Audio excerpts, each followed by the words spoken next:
Je suis venu avec une délégation pour une visite de travail de 48 heures aux Émirats Arabes Unis, dépêchée par le président de la République, son Excellence M. Ibrahim Boubacar Keïta,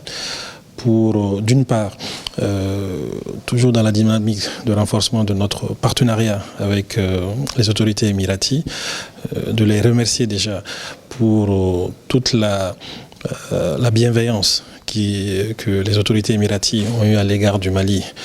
ces dernières années, en particulier en 2019, où notre relation s'est fortement améliorée. Elle est allée au-delà des relations politiques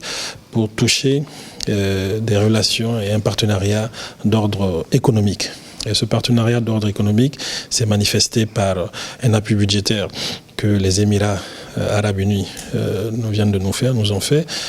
pour un montant de 250 millions de dollars, qui a été très bénéfique à notre pays à un moment où nous sommes confrontés à une augmentation des dépenses de sécurité et de défense.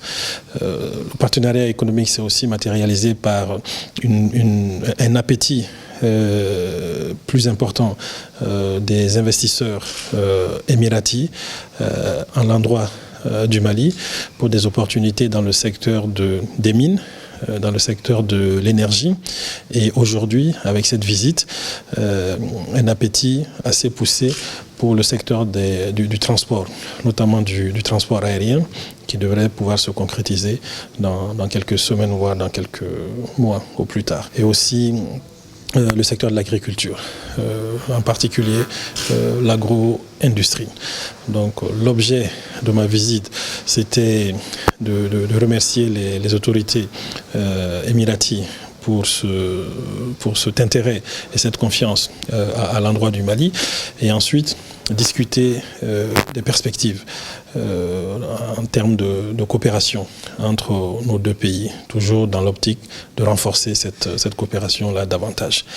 Évidemment, les Émiratis sont intéressés par la situation sécuritaire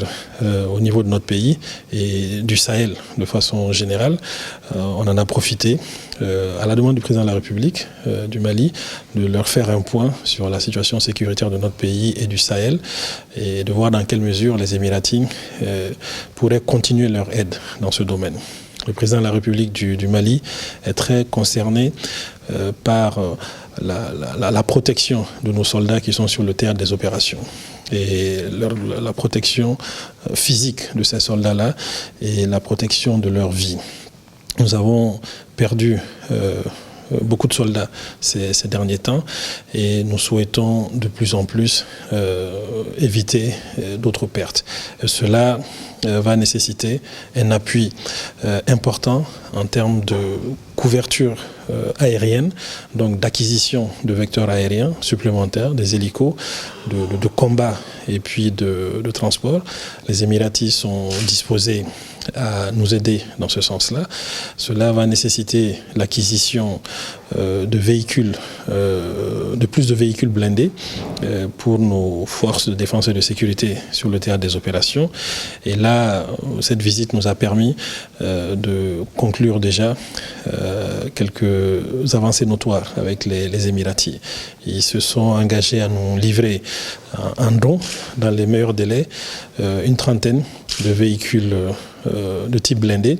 pour nos forces de défense et de sécurité sur le terrain, des véhicules de type Cougar. Et évidemment, nous avons discuté d'autres opportunités avec eux, d'acquisition de véhicules blindés supplémentaires, puisque les besoins urgents aujourd'hui qui ont été exprimés par l'armée malienne, c'est au moins 2 régiments blindés équipés en véhicules blindés, sachant qu'un régiment fait à peu près 50. Donc nous sommes en train de discuter avec eux l'acquisition de cette centaine de véhicules supplémentaires blindés pour nos forces de défense et de sécurité sur le terrain. Donc les discussions se sont bien passées. Ils ont, comme à leur habitude, montré une ouverture plus que bienveillante à l'endroit du Mali. Ils sont conscients que le combat et la guerre à laquelle nous sommes confrontés au Mali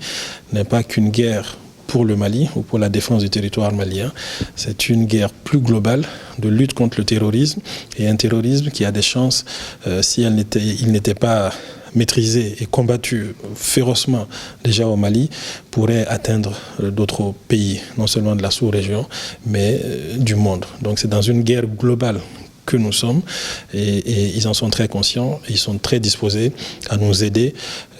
techniquement, financièrement, à mener à bout ce combat et à gagner cette guerre que nous menons au nom de l'ensemble des pays du monde. Et donc pour la suite, au-delà de l'acquisition des véhicules blindés, il y aura de la formation qu'ils nous ont proposée ici de nos militaires. Peut-être quelques forces spéciales, eux-mêmes ici aux Émirats Arabes Unis ayant une expérience en la matière en Syrie, parce qu'ils ont été impliqués dans la guerre face au terrorisme en Syrie, qui était pratiquement de même type que ceux qu'on voit aujourd'hui au Mali, asymétriques, avec des EI qui sont utilisés à chaque fois. Et donc, ils ont développé des compétences en la matière qui sont disposés à nous transmettre. Donc, très rapidement, il y a quelques éléments des forces de défense et de sécurité du Mali qui vont arriver ici aux Émirats Arabes Unis pour bénéficier de ces formations-là dans les meilleurs délais et aller les appliquer sur le terrain au Mali. Sur le volet diplomatique, cela fait depuis qu'il a été nommé ambassadeur, notre ambassadeur, son Excellence Sidibé, fait un travail remarquable sur ce volet-là, avec l'appui de son département, du président de la République. Il a pu obtenir des autorités émiraties que les diplomates maliens, ceux qui ont en possession le passeport diplomatique malien, puissent être exemptés de visa pour leur entrée sur le territoire émirati. Et l'ambassadeur a souhaité aller plus loin pour que ce privilège, qui est déjà assez exceptionnel, puisse être étendu à tout détenteur de passeport de service malien, donc à l'ensemble de nos fonctionnaires qui ont des passeports de service et toute personne qui détient ces passeports de service. Et nous venons d'être informés effectivement que cela aussi a été accepté sur le principe et les modalités de sa mise en œuvre sont en train d'être discutées, préparées et je pense que dans les semaines à venir, les détenteurs de passeports de service maliens n'auront pas aussi besoin de demander un visa pour entrer aux Émirats Arabes Unis. Donc tout cela montre la qualité des relations que nous avons avec ce pays ami et la disponibilité de ce pays à consolider davantage, raffermir ces rapports-là. Fɛn caman bɔra taama kɔnɔ komi a yɛrɛ tun y'a fɔ tubabukan na cogoya min na taama in kɔnɔ an nana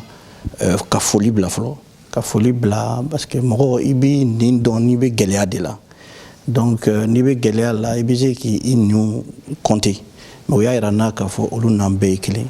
an ka gɛlɛya y'u ka gɛlɛya ye an ka gɛlɛya an bɛ se k'a fɔ a b'u nin kan a b'u nin kan komi a b'an yɛrɛ nin kan cogoya min na o sababu la u y'an wele